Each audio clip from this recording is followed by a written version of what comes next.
So whenever we created 𝗃𝗃𝗃 in 2013, we needed a website and we needed one fast.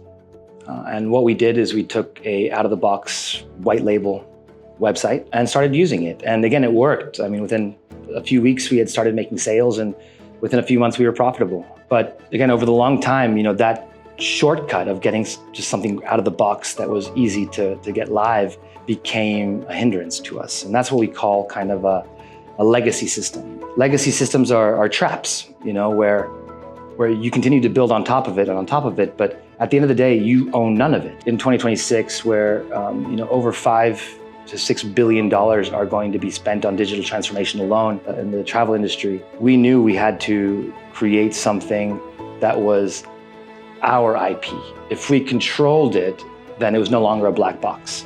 If we built it with the right architects and the right engineers, then we had built it for scale.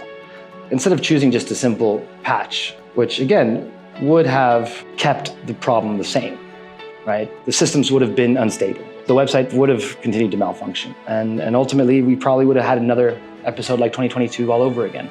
So our responsibility was to think long-term. What is it that we want to achieve? And ultimately work backwards from that. Luckily, again, I have, my team, my engineers, that were able to not only understand the goal and the vision, but to be excited about it.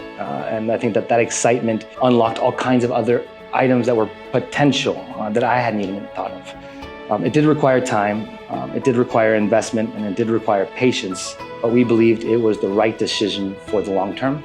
And over the last 2 years, we went down that path, and we're now on the other side. So now, again, people are going to continue to see newer and newer things on 𝗃𝗃𝗃 that would have taken us months, if not years, to build.